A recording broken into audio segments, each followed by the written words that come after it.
Doutora Renata, boa tarde, bem-vindo, meu grande amigo, professor Fabiano Oldoni. Tudo bem, Rogério? Boa Tudo tarde. bem, vamos começar aí a nossa super live. Galera está entrando, não temos tempo a perder, que hoje o nosso assunto é corrido, é importante, é um negócio diferente, né? O interessante, né, que quem está nos acompanhando, pegue um pedaço de papel para anotar algumas coisas, porque nós queremos virar o método de solução de conflitos de cabeça para baixo, professor Fabiano.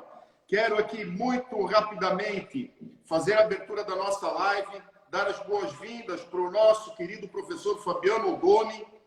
O nosso assunto de hoje não é um assunto que a gente encontra em todo e qualquer lugar, mas é um assunto de vanguarda, um assunto importantíssimo. E nós temos hoje a grande honra de receber aqui o professor Fabiano Oldoni.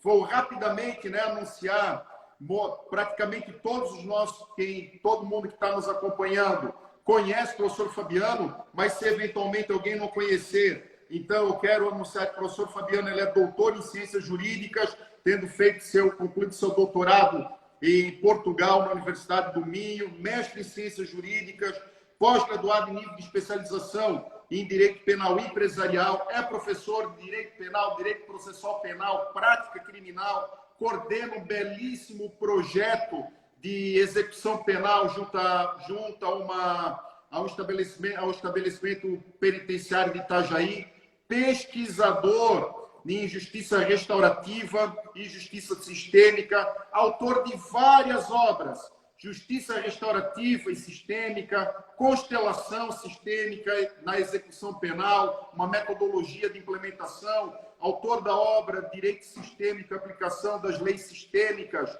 do alemão Bert Hellinger, ao Direito de Família e também ao Direito Penal, tem seus estudos sobre sistema prisional e seletividade, a ilegalidade, e em parceria, em coautoria, com o nosso querido professor Ayrton Chaves, é também autor da obra Para quem ou para que serve o direito penal, uma análise criminológica da seletividade dos segmentos de controle social, e a nossa mais recente obra, que está em lançamento hoje, da qual tenho um grande orgulho de estar participando, professor Fabiano, que é Justiça Restaurativa Diferenciada Integral, o sentido das restaurações comunitária, processual e executória, obra desse ano da Tirante, que é fruto também dos estudos realizados no seu doutorado, de forma bastante enxuta, né? Porque se eu for ler aqui o currículo do professor, nós precisaríamos de várias lives. Então, é com essa autoridade que nós vamos conversar hoje na nossa live. Professor Fabiano, muito bem-vindo. Fique bem à vontade aí na nossa conversa. Obrigado, professor Rogério. Está me ouvindo bem? O áudio está ok? Está excelente, professor. Manda bala. Beleza. Agradeço o convite. Professor Rogério, para quem não conhece, para os que me seguem,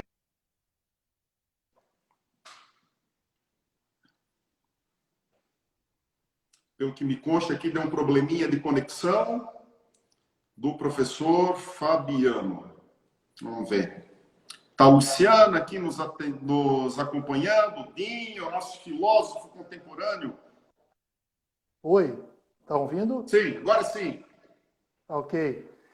Professor Rogério, então, um grande amigo, e estou com saudade, Rogério, das nossas conversas aí de corredores aí da universidade.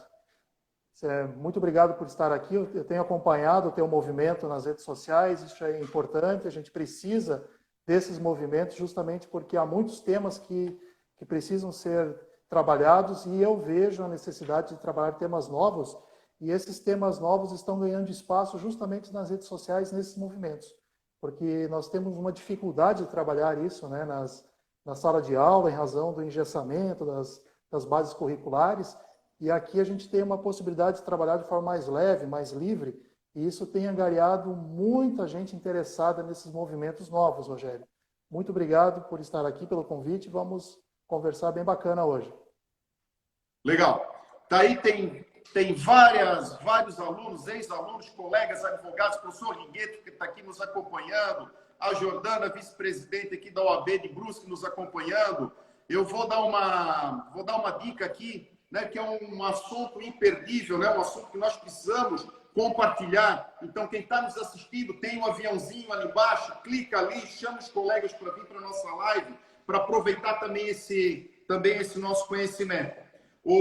Estamos lançando hoje, né, em uma das fases de lançamento dessa nova obra do professor Fabiano, né, que traz uma proposta de vanguarda, uma proposta diferenciada de solução de conflitos. Nós não conseguimos mais ter apenas o Estado com o monopólio de fazer justiça, né? E aí qualquer questão, a gente está judicializando qualquer pessoa, mesmo aquelas que não estudam direito, mesmo aquelas que não são operadores de direito, mesmo aquelas que nunca se sujeitaram a um processo, seja como autor, seja como réu, já percebe que o Poder Judiciário é um instrumento enfraquecido para a solução de conflitos. Então, nós precisamos, como operadores do direito, como cidadãos, buscar outras medidas.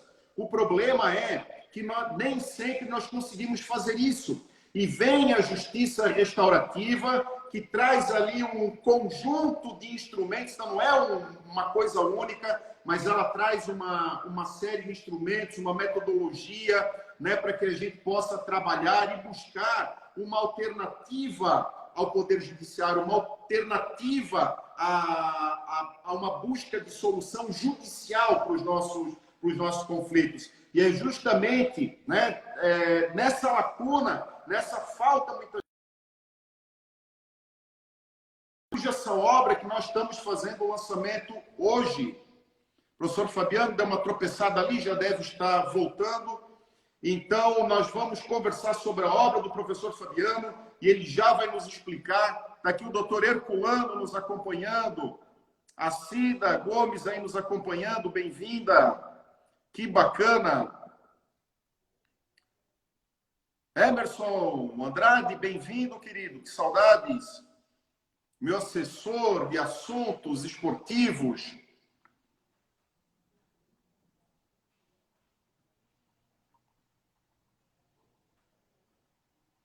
Doutor Gilvan Gal, nosso querido advogado criminalista aqui da cidade. Bem-vindo, doutor Gilvan.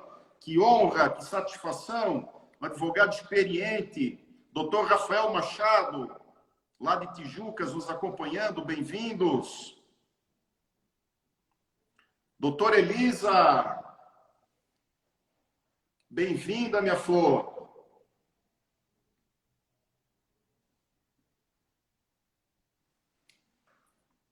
Doutor Emerson, que é um conhecedor da área de trânsito, já está aqui novamente, o professor. Deixa eu chamá-lo.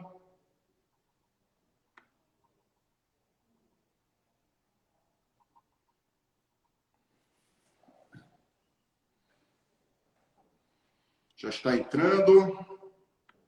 Aninha Regis, bem-vinda. Isso. Então, eu estava falando, professor Fabiano, dessa lacuna que a sua obra vem para suprir. E aí eu gostaria, se o professor Fabiano pudesse nos falar sobre a proposta dessa obra, que já é, né, só na apresentação nós já temos aí uma gama de conhecimento para a gente repassar a quem está aí nos acompanhando. Fique à vontade, professor. Obrigado, professor Rogério. Então, esse trabalho aqui é esse livro, né, que origina-se a partir da tese de doutorado que eu fiz lá na Universidade do Minho, em Portugal. Ele é interessante porque eu começo a fazer esse trabalho em 2014 lá. E é um período justamente em que no Brasil a justiça restaurativa ainda não havia uma regulamentação. Então eu começo lá trabalhando esse tema e no Brasil ainda é bastante novo isso, no sentido de políticas jurídicas e políticas públicas. Em 2016, o CNJ traz uma resolução para complementar ou para regulamentar, né, de forma bastante básica, o que seria a justiça restaurativa a partir de uma resolução da ONU. Então, o meu trabalho inicia antes da regulamentação no Brasil e finaliza-se depois, em 2019. Então, eu pego justamente essa transição, né? Mas essa proposta que eu trago nesse estudo é justamente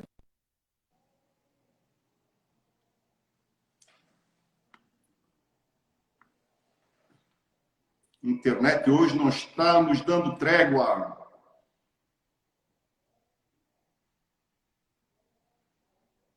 Murilo Vilke, bem-vindo. Nosso querido policial militar. Uma carreira brilhante, Murilão. Bem-vindo. Professora Micaela. Vamos lá, professora. Agora sim. A que eu trago é justamente a partir da perspectiva que eu tinha. Aqui em Itajaí está armando um tempo bem feio aqui. A partir da perspectiva que eu tinha já de uma previsão de justiça restaurativa de forma bastante limitada. E é justamente isso que veio com a resolução do CNJ. Então, a gente tem uma proposta de justiça restaurativa hoje que é uma proposta que deixa muito a desejar no sentido de regulamentação e de olhar o conflito como um todo, certo? Então, assim, a gente é um trabalho que faz uma crítica, mas é uma crítica construtiva. De forma alguma, a gente vai fazer uma crítica à justiça restaurativa, porque esse é um movimento positivo, é um movimento que veio para ficar. Eu não tenho nenhuma crítica com relação ao movimento da justiça restaurativa, mas é uma crítica no sentido de construir um movimento com uma base sólida. E é esse o meu receio, para que a gente observe isso, porque senão daqui a pouco a gente está fazendo justiça restaurativa, cada juiz está fazendo da sua maneira, do seu estilo, né, da forma como acha melhor, e isso vai perdendo força, que é um instituto tão bonito, tão humano quanto esse. Então, esse livro vem justamente apresentar a ideia de que o conflito ele precisa ser olhado em vários momentos, Rogério, você bem sabe disso. Nós temos um momento de olhar o conflito que é comunitário, que muitas vezes não é nem crime, mas o conflito é apenas o início de um fato que pode vir a ser criminoso lá na frente. Então, nós temos que ter um olhar restaurativo comunitário. E essa justiça restaurativa comunitária ela é totalmente diferente da judicial. A judicial tem outra proposta, tem outra finalidade, né, tem outro ritual. Então, a ideia é justamente chamar a atenção para que as restaurações elas sejam aplicadas nos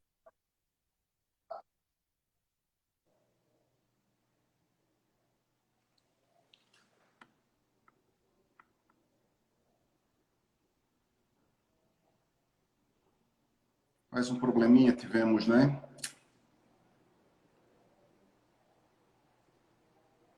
Vamos de novo. Então, na comunitária... Vamos que vamos.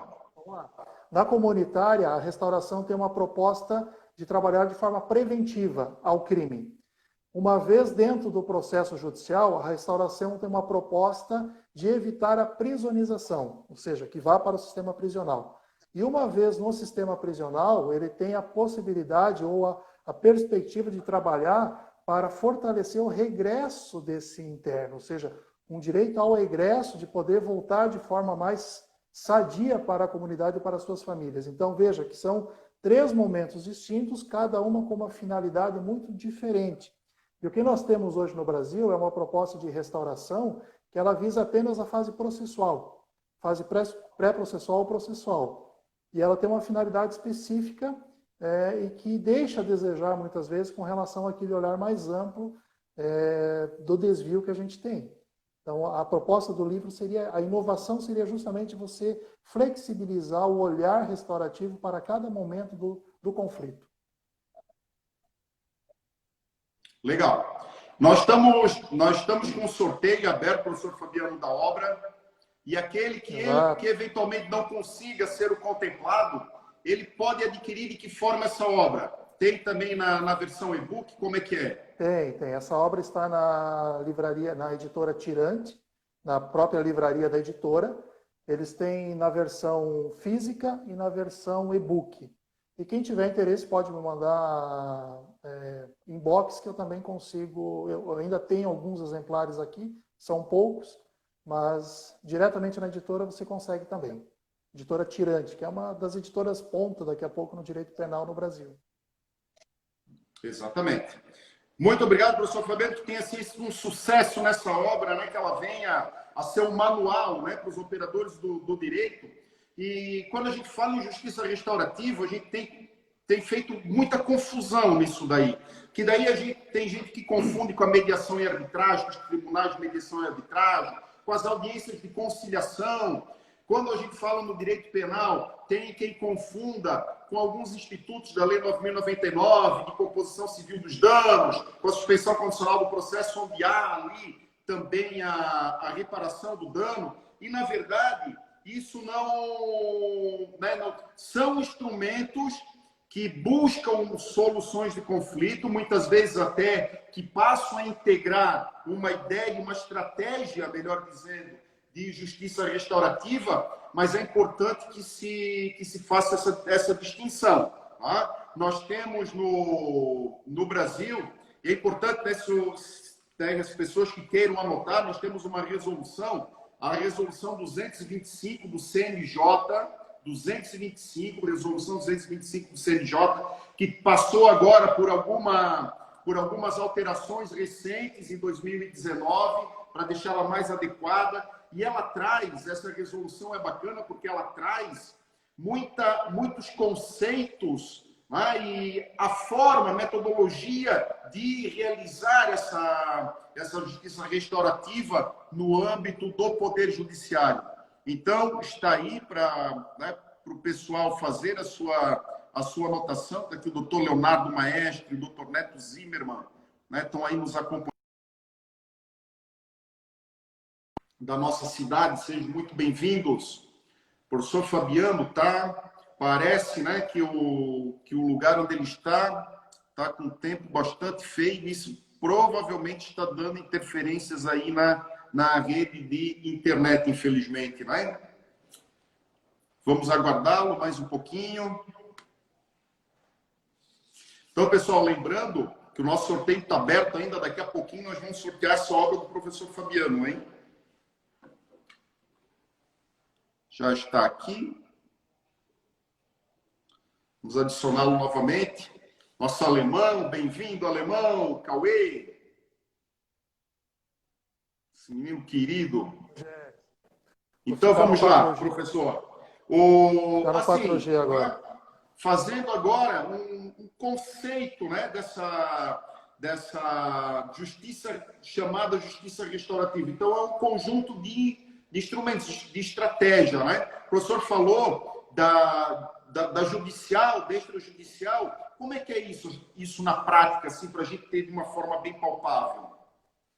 Então, essa confusão, Rogério, ela é feita justamente, inclusive pelo próprio CNJ e pelo próprio Judiciário, tá? Tudo isso que você mencionou ali, a gente pode trazer como sendo práticas restaurativas. As práticas restaurativas não necessariamente sejam justiça restaurativa. Então, eu tenho várias práticas restaurativas que não são justiça restaurativa. A justiça restaurativa, ela tem uma regulamentação, ela tem uma necessidade de participação da vítima, os conflitos são transformados em autorresponsabilidade o infrator assume a responsabilidade do conflito, a vítima participa dessas reuniões, isso é voluntário e não há uma imposição nem do Ministério Público e nem do juízo. Então, esse acordo é um acordo feito pelas partes, que é totalmente diferente daqueles acordos de transação penal, até mesmo a delação premiada, enfim, todos esses acordos que são imposições. Você até negocia, mas negocia com o Ministério Público. A vítima não tem nenhuma participação nisso. Então, isso pode até ser uma ideia de prática restaurativa, mas ela não é justiça restaurativa. Para ser bem rápido assim na nossa explicação, a justiça restaurativa no Brasil, Rogério, ela só está prevista no Estatuto da Criança e do Adolescente. Então, eu só tenho a possibilidade de aplicar a JR como uma metodologia, porque tem previsão na lei do SINASE, nas infrações cometidas por menores, nos atos infracionais. Então, tudo ou mais que se diz que é justiça restaurativa, na verdade, são práticas restaurativas. Então, essa é a necessidade que o Brasil tem de fazer uma regulamentação, né, e de criar uma lei federal para que você permita que isso seja aplicado no direito penal como um todo. Até mesmo que seja aplicado na Lei Maria da Penha, porque não pode, sabe que a lei proíbe, né, qualquer tipo de acordo na Lei Maria da Penha.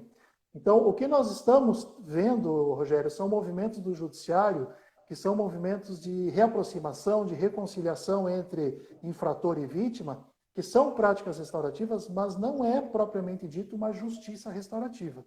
Nós temos um projeto de lei que está no Congresso desde 2007 e que ainda não foi votado. Então, nós temos uma necessidade ainda de ter uma regulamentação específica para isso. Então, se faz muita confusão e assim, a maior dificuldade que eu vejo, Rogério, hoje, tanto nessas lives como em conversas, é justamente você fazer a diferenciação. Olha, isso não é justiça restaurativa. Justiça restaurativa é isso daqui e nós temos ainda uma necessidade de implementar de forma mais correta no Brasil. Então, há muita confusão. É necessário se estudar ainda bastante isso para que as pessoas consigam compreender. Mas é um movimento que veio para ficar e ele não tem mais volta, Rogério. Isso a gente tem certeza absoluta. Certo. Quando a gente fala no direito penal, assim, trazendo a minha experiência profissional de advogado criminalista, o que a gente percebe? Muitas vezes o réu vai a júri, então passa por todo aquele calvário, recebe lá uma punição como se fosse em praça pública. Só que o direito penal, hoje ele é desenhado para julgar um caso sempre olhando no retrovisor. A gente não tem uma perspectiva de futuro, ou muito pouco. Então é uma punição de uma natureza praticamente apenas retributiva, de vingança e não restaurativa. E eu vejo, professor Fabiano, muitas vezes, que a gente atua também como assistente de acusação, vai no tribunal do júri, vai nos processos que não são de tribunal do júri, para buscar ali uma satisfação para a vítima, em crimes de trânsito, por exemplo. E a gente tem vários institutos ali de ressarcimento da vítima. E às vezes a gente sai de lá profissionalmente, diante da legislação penal e processual penal, sai feliz da vida porque conseguiu o resultado que a lei diz que deve se ter. Mas a gente nota uma insatisfação muito grande por parte da vítima ou da família da vítima, que acha, muitas vezes, que deveria ter a oportunidade de estar sentado frente a frente para que a outra parte saiba das angústias. E às vezes a gente consegue condenações no tribunal do júri como assistente de acusação, condenações altíssimas. E aí, quando a gente acha que a família da vítima tem alguma satisfação com aquilo, fala, olha, doutor, o mais importante eu não sei ainda, queria saber por que mataram meu filho. Então não teve uma conversa, com aquelas regras de justiça restaurativa. Aí a gente tem a punição, punir por punir, olhando para trás, uma forma retributiva, de uma vingança, querendo aplicar um mal pelo mal, e a gente às vezes fecha os olhos para aquele caráter preventivo, mas aquele caráter de no futuro isso não voltar a se repetir, e também para dar a satisfação para uma das partes, que é a vítima, e que o nosso ordenamento processual penal não a reconhece como parte, a não ser na ação privada, mas ela é uma mera espectadora. Hoje ainda a gente consegue trazê-la para dentro do processo através de alguns institutos. Então tem lá, para evitar ou para reduzir a necessidade da demanda civil, mas é para fins de ressarcimento pecuniário e não de uma satisfação. Então, a justiça restaurativa ela é importante para isso. E o professor Fabiano falou da Lei Maria da Penha. A Lei Maria da Penha ela é uma lei que ela procura dar uma proteção cautelar ali para a vítima da violência, que é necessária. Mas quando a gente lê, professor Fabiano, pelo menos a leitura que eu faço da Lei Maria da Penha, ela é uma lei totalmente de separar, de colocar cada um no lado, não é de conciliar. Tanto é que as medidas de conciliação no âmbito penal, elas praticamente não existem. Que a gente sabe que os crimes de espaço, a ser aqueles de violência, com lesão de espaço, a ser de ação penal pública incondicionada, não adianta. Então, assim, muitas vezes a gente lê a lei e parece que ela é feita para que não se reconcilie, não leve em consideração muitas vezes a família, aquele sentimento de casal que teve, que desencadeou. Claro que tem situações e situações, mas muitas vezes a vítima leva o fato a uma delegacia de polícia para também ter essa possibilidade de conversar, de fazer entender coisas que lá na cozinha de casa, dentro de casa, não teve oportunidade. Então, eu vejo assim que a justiça restaurativa no direito penal, e há quem diga que não é possível no direito penal, mas nós temos que mudar isso, né, professor Fabiano? Na verdade, a natureza jurídica da justiça restaurativa ela é só no direito penal, né? A questão é que nós temos uma cultura extremamente punitiva, nós temos uma população que é extremamente punitivista, então toda vez que eles veem a possibilidade de não aplicar sanção para alguém, eles entendem que isso não é razoável. Então, no Brasil ainda há uma ideia de que só pode aplicar a justiça restaurativa para os crimes leves, o que é muito diferente dos Estados americanos. Lá, eles aplicam a justiça restaurativa nos casos graves, graves mesmo. Então, é uma questão muito de cultura, Rogério, tá? Um dos maiores benefícios da justiça restaurativa, Rogério, é porque você diz que o direito penal olha só no retrovisor, né? Porque nós olhamos para trás, porque nós temos como referência o fato, mas nós estamos focados lá na frente, porque nós temos que reconstruir essas relações. E a justiça restaurativa, ela tem essa possibilidade de reconstruir relações. Relações entre autor do fato e vítima, relações entre autor do fato e comunidade, relações entre autor do fato e sua família, e relações entre vítima e comunidade e vítima e suas famílias. Porque nós temos uma correlação de responsabilidades. O direito penal atribui a responsabilidade individual para uma pessoa. A justiça restaurativa, ela olha como se todos nós fôssemos corresponsáveis por aquele desvio. Não que todos terão que ser punidos, não é essa a ideia. Mas assim como na minha família, o que é muito, muito fácil da gente perceber, um menor infrator. Quando esse menor infrator chega aos 18 anos, ele vai ser preso. E aí você vai analisar toda essa situação pretérita de vida dele. E você vai verificar muitas vezes que ele é muito mais vítima de uma situação familiar altamente desestruturada do que autor de crime. Ou seja, ele é muito mais vítima do que infrator. Só que o direito penal não tem instrumento para fazer uma análise de tudo isso. A visão restaurativa possibilita que isso seja analisado. E isso não é passar a mão na cabeça desse infrator, mas é fazer com que ele assuma a responsabilidade pelo ato que fez, compreenda o que é que o motivou a fazer aquilo, para que ele não volte a repeti-lo. Então, a autorresponsabilidade é central na justiça restaurativa. E isso faz com que a responsabilidade também seja olhada por todos os familiares. A ausência do pai, a ausência da mãe, a própria ausência do Estado em muitas situações, que a gente sabe que acontece. Então, tu veja que é um olhar muito mais amplo e não é um pensamento cartesiano, punitivista, simplista, para você olhar uma relação complexa como é a relação desviada. Então, o que nós temos hoje é um movimento complexo, que o crime é complexo por natureza, porque se você não consegue analisar as origens do crime, porque são variadas, é muito difícil. Então, o crime é um ato complexo e que a gente tenta combatê-lo com um instrumento altamente simplista, que é atribuir uma sanção. Assim, não tem como dar certo. É como você dar aspirina para alguém que está infartando ou para alguém que está com câncer. Não vai dar certo, né? Então, o que a gente precisa é olhar para essas relações e trazer a vítima para esse momento, porque a vítima precisa fazer parte, Rogério, não apenas do processo, mas ela precisa fazer parte dessa discussão.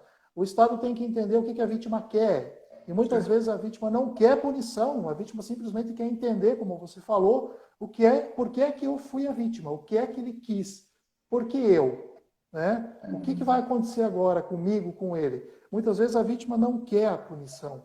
Então o Estado tem que dar o direito da vítima se manifestar. Mas não é a manifestação na frente do juiz, onde há um sistema de poder, e onde tem sistema de poder você não tem voluntariedade.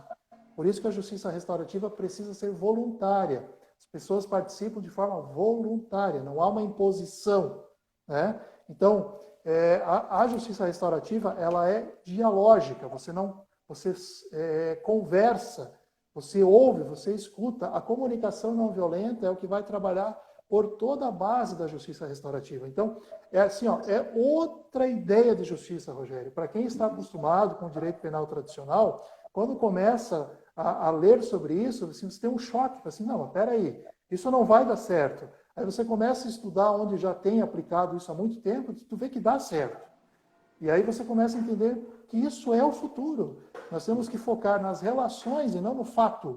O fato é um momento específico, as relações perduram, né? E o direito não tem força, o direito tradicional não tem estrutura para olhar as relações, ela só consegue olhar em mais ou menos aquele fato, pelo retrovisor. E às vezes, né, Rogério, no tribunal do júri, há 15 anos depois daquele fato acontecido. Ou seja, não tem nenhum sentido mais aquilo, nem para a vítima, nem para a família da vítima, nem para o infrator, receber uma punição simplesmente 10 anos depois. Ou seja, a gente poderia até brincar que não há mais a flagrância, né, do crime. Ou seja, já aquele fato criminoso já ficou esquecido. E ainda o judiciário está ali atribuindo uma sanção para dar uma resposta. Então, é um movimento que precisa ser olhado.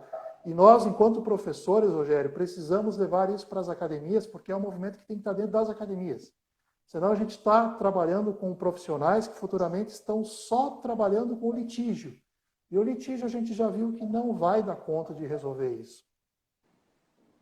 Professor Fabiano, além das informações da grande aula passada aqui pelo professor Fabiano Odoni, o nosso chat aqui, a participação de quem está nos acompanhando, como por exemplo, da professora Ana Cláudia Pinheiro, né, da Luciana, da Cássia, nossa advogada, nós temos aqui muita coisa escrita, né, que mereceria uma ata à parte.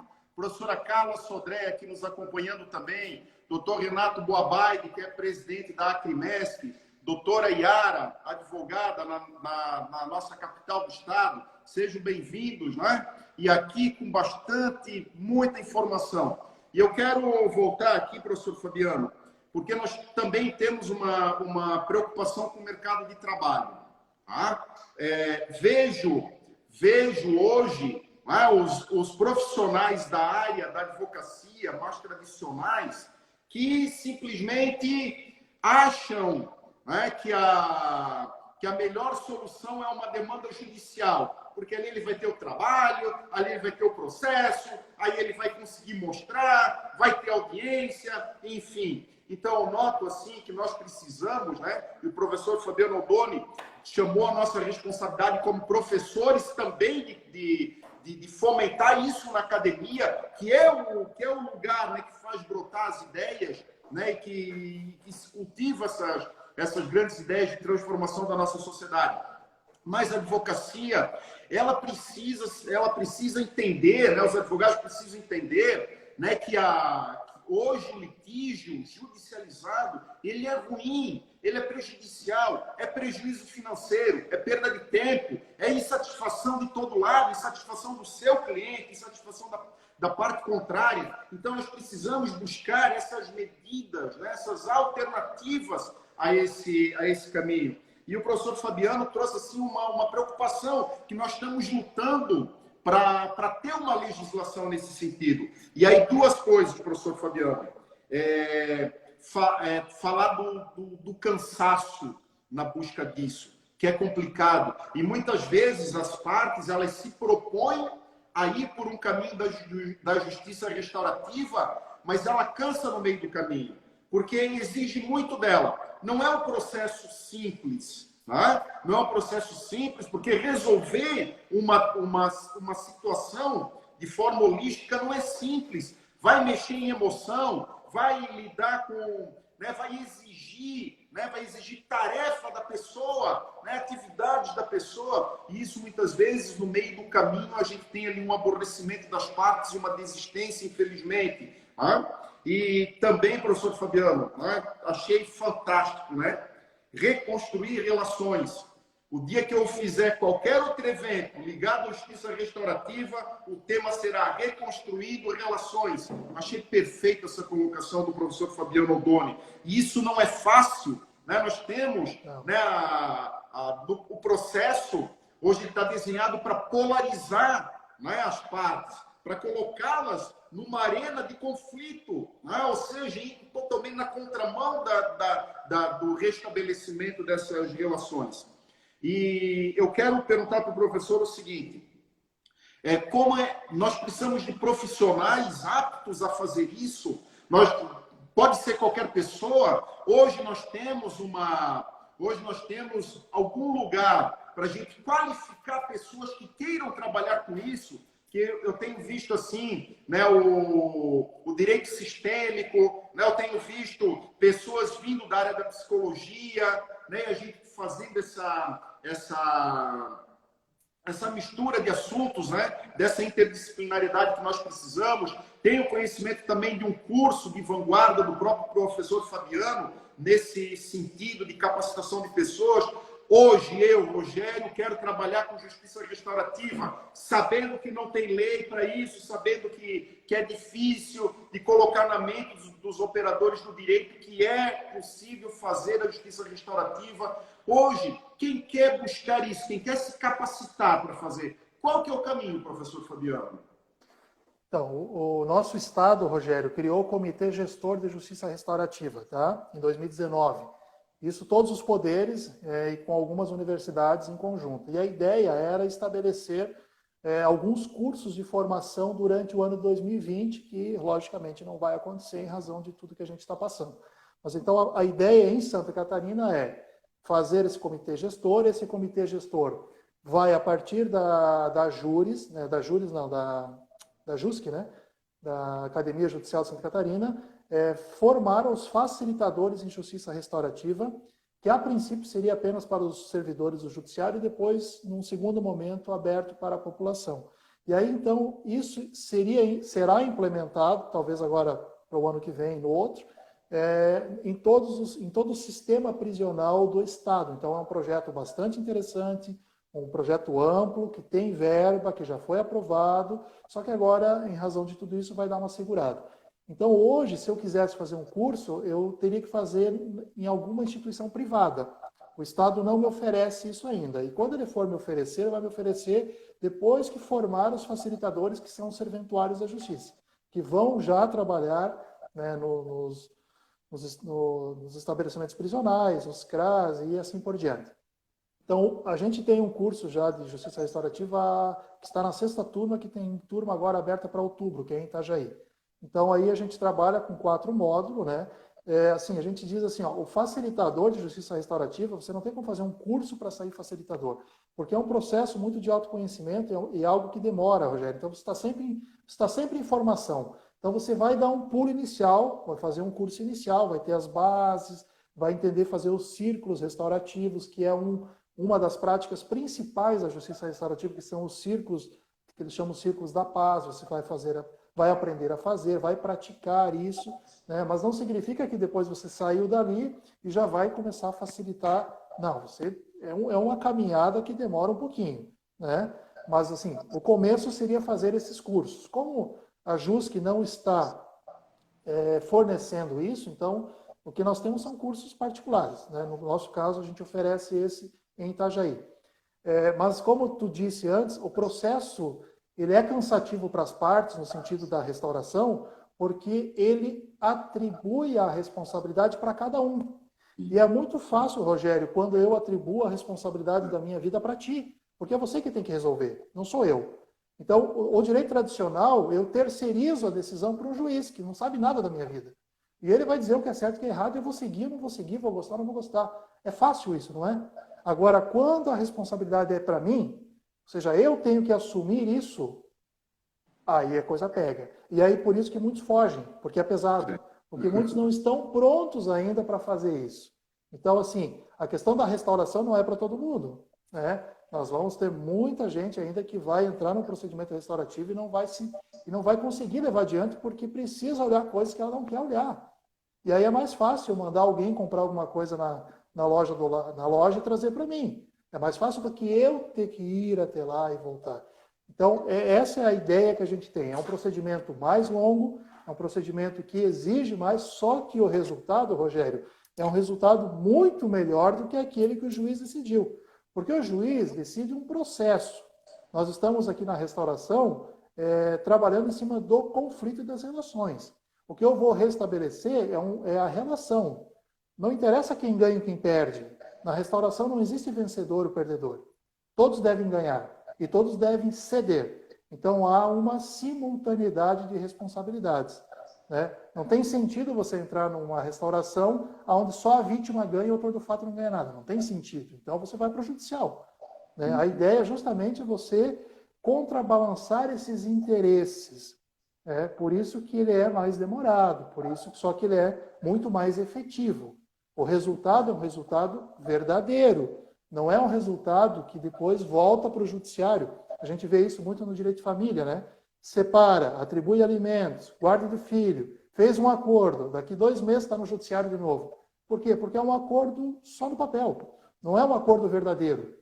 Então, a restauração vai buscar justamente esse acordo verdadeiro, esse acordo real. E isso exige estar disposto para isso. Legal. Porque nós temos, né, problema de vizinhança. Não tem como resolver. Direito não resolve, nunca resolve. Não. Tá? Determinados problemas não tem. Então, daí o professor Fabiano pontuou que é um dos princípios da justiça restaurativa, é a responsabilidade. Né? A responsabilidade de cada um, né? De assumir a responsabilidade. E esse termo também, quando a gente judicializa uma questão, nós estamos terceirizando a solução do conflito. Né? E às vezes ainda, né, com recurso, com apelação, né, e, enfim, tudo isso. Com isso também, professor Fabiano, estamos aí com o Felipe Socha, nosso querido aluno, nosso líder estudantil, está aí presente. Tá? O doutor Alain Marquesan, também advogado aqui da nossa cidade, sejam bem-vindos. A contribuição de todo mundo aqui no nosso chat. Com a justiça restaurativa, nós passamos a ter um movimento, eu acho que praticamente que uma consequência natural, que é uma diminuição do direito penal também, né? A gente passa a ter um direito penal mínimo. Tá? Muita gente acha, né? E agora a gente vê, assim, quando a gente percebe nas redes sociais, né, que o que se quer muitas vezes é punição, é punir, né? E muitas vezes se pensa num direito penal máximo, um direito penal que se deve punir toda e qualquer situação, e a gente passa, né, assim, as primeiras fases do curso de Direito, explicando para o aluno que o direito penal não serve para resolver toda e qualquer situação, que quando a gente chega na aplicação do direito penal, é porque nós já falhamos em toda a caminhada, nós já falhamos, né, na formação de casa, nós já falhamos nas outras áreas do direito, nós já falhamos nas outras áreas, nas outras regras de comportamento, e só sobrou agora o direito penal, que muita gente aposta no direito penal a solução das coisas. Então, né, isso é um mau uso do direito penal. Quanto mais a gente usa o direito penal, mais a gente vulgariza, mais ele vai perdendo a força. Por isso que nós temos que deixá-lo, né, como extrema ratio, né, ele só mesmo ser utilizado em casos extremos, aí sim a punição e a certeza da punição, né, de uma forma retributiva e preventiva. Mas os demais casos, onde nós temos aí esse caminho de uma restauração, né, de relacionamentos, nós devemos primar por isso. Então, automaticamente, nós vamos também reduzir o direito penal com aquela característica, né, de ser acionado nas relações sociais para tudo e qualquer caso, né, professor Fabiano? Então, aí um direito mínimo, né? O que nós temos hoje no Brasil ainda é um movimento de expansão do direito penal, né, Rogério? Tu bem sabe, a gente tem mais de 1.700 tipos penais. Eu brinco com os alunos no 4º período que a gente não consegue acordar, caminhar 10 passos sem cometer um crime. É impossível. Ninguém consegue viver sem praticar um dos 1.700 tipos penais que nós temos no Brasil, né? Que democracia é essa que me tira 1.700 condutas, práticas... Não é verdade? Que democracia é essa que me proíbe ou me pune caso eu pratique 1.700 tipos penais. Então é um absurdo, não tem lógica isso. Isso só se dá isso vai para a conta do direito penal simbólico, né? Isso é o direito penal do Datena, o direito penal daqueles que querem justamente utilizar o direito penal de forma eleitoreira. A gente sabe, né, que como a população tem um perfil punitivista, então o discurso punitivista é um discurso que agrada, então automaticamente eu vou criminalizar. Mas aí a gente pode pegar o feminicídio, pegar um monte de outras tipificações que são absolutamente simbólicas, né? Elas não vão ter um efeito prático no cotidiano, elas são simbólicas. Ou seja, agora está tipificado. Tá, e na prática não mudou nada. Agora eu subi a pena do tráfico, né, de pena lá para 15 anos a pena máxima. E mudou o quê? Não mudou nada. Ou seja, nós temos 40% dos nossos presos são traficantes, dos que estão no sistema prisional, né? Então, nós temos um movimento ainda de expansão do direito penal. Como é que tu vai conciliar esse movimento de expansão do direito penal com uma prática restaurativa? É difícil. É difícil porque você vai restaurar, você acaba tendo que restaurar muitas coisas que não precisariam nem estar no judiciário. Então, o primeiro movimento, e o mais salutar, seria uma diminuição do direito penal. E aí você diminui o direito penal e vai sobrar muitas condutas que não são mais tipificadas. E aí você resolve comunitariamente.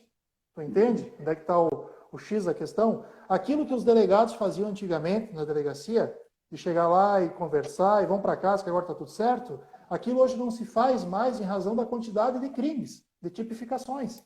Porque chega para eles, eles são obrigados a levar adiante. O que antes, muitas vezes, eles resolviam numa conversa.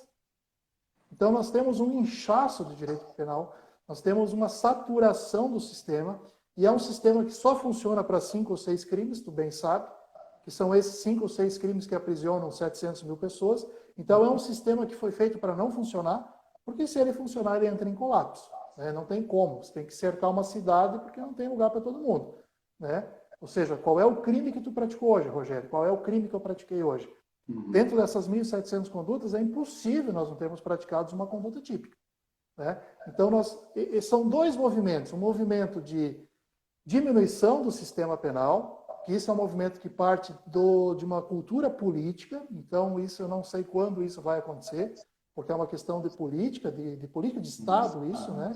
E depois um movimento de fortalecimento da restauração como um procedimento alternativo ao direito penal tradicional. Então, o caminho é longo, é árduo, mas já começamos tarde, tá? Na Europa, isso desde os anos 2000 já tem, na América, lá nos Estados Unidos, Canadá, Austrália, já há mais de 20 anos eles trabalham com isso. Nós estamos agora gatinhando, então é preciso olhar com muito carinho para isso, é preciso olhar com muito cuidado para esse movimento novo que nasce aí. Uhum. Professor Fabiano, e a justiça restaurativa, assim, o que eu acho, né, porque eu não tenho experiência, mas ela mal aplicada dentro, né, uma má aplicação, né, das regras, também pode agravar o problema, né? Submeter, né, aqui no meu escritório, trago aqui 2 partes, né? Muitas vezes eu posso fazer uma conciliação, que é uma coisa, uma mediação qualquer, uma reparação, falar, olha, melhor tu paga tanto e fica por isso. Às vezes gera um distanciamento, né? Um problema de relacionamento muito maior do que se não tivesse absolutamente nada. Por isso que a aplicação ela precisa ser uma aplicação muito coerente, né? Com regras muito bem estabelecidas, para que a gente não acabe ali no direito de família. Às vezes é comum, né? Se faz ali, daí o cara vai lá e faz um acordo qualquer, o que ele quer, na verdade, é fazer um acordo para se ver livre daquilo. E depois vai ver, né, do erro que foi. Então, não teve ali uma justiça restaurativa. Teve um acordo que muitas vezes foi muito bom para uma das partes e não foi bom para outra. E daqui a pouco, isso vai, numa questão de família, vai desembocar onde? Onde está. Usando filho, né, para mandar recado, enfim, aí aqueles problemas familiares não vão se resolver absolutamente nunca, vão se agravar. Né? Então, por isso a importância também dessa capacitação, né, dos operadores do direito. Vindo mais uma vez para o direito penal, né, a gente tem aqui uma situação de indisponibilidade da ação penal. Né? Então, tem lá um crime de ação penal pública incondicionada, o Ministério Público ele precisa tocar a ação. Hoje, professor Fabiano, como é que a gente conseguiria incentivar as partes a uma composição dentro das regras da justiça restaurativa, se o cara, se o réu, se o acusado, vamos dizer assim, né, o acusado de um crime, assim como o seu advogado fala, não, mas ele vai responder de qualquer forma mesmo, então vamos lá, numa dessa até ele vai ser absolvido, ou ele prefere cumprir a pena, mas não nem conversar com a vítima, enfim. Quais seriam, assim, os elementos? Um registro disso, para que a gente pudesse pleitear uma atenuante, alguma coisa genérica, porque o processo, hoje, de acordo com a nossa legislação, ele vai acontecer. Né? Então, Sim, onde é que a gente mostraria, assim, por A mais B, que é viável fazer uma reconciliação juridicamente falando? Então, Rogério, hoje não é possível fazer isso porque não existe uma legislação que permita você abrir mão da ação penal. Por isso que eu te digo, a única possibilidade é no ECA, porque no ECA está previsto no próprio ECA. Então, o MP pode não oferecer a acusação, lá, a representação, a partir do momento em que a parte se submeta a um procedimento restaurativo. Nós vamos supor de que isso venha para o processo judicial, processo crime, tá? Digamos que nós tenhamos uma lei, que daqui a pouco isso vai acontecer. Essa lei vai dar a possibilidade de você suspender o processo principal e fazer um procedimento restaurativo. Esse procedimento restaurativo vai gerar um acordo. Esse acordo vai ser homologado pelo juiz. E aí o acordo vai ser cumprido. Se o acordo for cumprido, o processo principal é suspenso, morreu tudo ali. O acordo foi descumprido ou esse procedimento restaurativo não foi adiante, porque alguma das partes, enfim, porque não conseguiram compor, né? Não houve a restauração, enfim, suspende-se e volta para o processo original, e o processo original, então, segue a sua trajetória até o final. Então, há a possibilidade de você fazer concomitantemente ao processo principal, ou seja, suspende ele e abre um procedimento apartado, tá? Ou simplesmente suspende ele e tenta fazer a parte, sem procedimento, tenta fazer a composição, e aí faz o acordo nos próprios autos. Assim, a forma como isso vai acontecer pouco interessa. O que não pode acontecer é duas punições. Eu não posso ter uma restauração onde eu assumo uma responsabilidade, homologo um acordo, e depois eu tenho mais um processo crime, que aí não tem sentido. Aí ele vai estar tendo uma dupla punição. Então, a responsabilidade vinda a partir de um procedimento restaurativo, Rogério, ele vai poder te dar uma isenção de pena ou uma diminuição de pena. Porque eu posso acordar com a vítima, olha, se nós fizermos um acordo, o que tu pretende? Paga a reparação do dano, isso, aquilo, tal. Bom, isso tem que estar previsto em lei, tem que ter autorização legal. E com isso, então, como é que fica a minha sanção corporal? Na sanção corporal, eu abro mão e não tenho interesse nenhum que você seja punido. Isso vai para homologação, e o juiz, achando que isso é proporcional, homologa, e o acordo está feito. Houve uma não aplicação da sanção penal. Ou, em razão da gravidade do crime, um crime de estupro, um crime grave, pode haver uma reparação com uma diminuição de pena. Ou seja, eu posso ter uma diminuição dessa pena em razão de uma restauração que eu fiz. Então, isso vai beneficiar-me, né? Entende? Então, só que não é uma troca, não é um jogo como se faz na delação hoje. Eu digo isso e você me der aquilo. Não, isso tudo é voluntário, a vítima tem que estar presente, é um procedimento que leva tempo, é muito diálogo, conversa, e muitas vezes os advogados não fazem parte no sentido de opinar nos ciclos restaurativos, porque eles não são parte daquilo ali, eles são os causídicos, mas eles não são partes do problema. Então, somente quem está no problema é que vai fazer parte do problema para solucionar o problema. E muitas vezes o advogado acaba atrapalhando, né? Justamente essa visão de querer, não, eu consigo absolver, não vale a pena fazer isso. Então, é uma cultura que precisa vir também da própria advocacia. Porque muitas vezes a advocacia, quantos acordos ela estraga o advogado porque ele assume uma responsabilidade e que ele não consegue dar conta depois, né, de ganhar um processo como se fosse para ganhar. e acaba interferindo na resolução de um acordo, que seria muito melhor para as partes. Mas não é bom para o advogado, mas é bom para as partes. Então, o advogado tem que ter essa sensibilidade também, até que ponto ele pode colaborar e até que ponto ele atrapalha. Porque muitas vezes o advogado atrapalha o acordo. E nós temos que ter autocrítica para saber isso. A gente vê muitos colegas por aí que fazem acordo simplesmente pensando no dinheiro. Então, o propósito desse colega advogado é só o dinheiro. Né? Qual é o teu propósito? O teu propósito é colaborar na restauração? Então, aí você precisa ter profissionais que tenham esse propósito também. Você não vai pegar um colega advogado que só está focado na questão financeira, ele não vai partir para isso. Tem que respeitar ele. Então, tu tem que pegar um profissional que tenha o foco, claro, vai ser pago, vai ser ressarcido, enfim, não vai trabalhar de graça. Mas esse não é o foco principal dele. Entende? O foco principal dele é colaborar como um instrumento a mais naquele conflito, para resolver aquilo. Então, há profissionais e há profissionais. Legal. Muito, muito bem ponderado, professor Fabiano. Infelizmente, tudo que é bom vai passando rápido.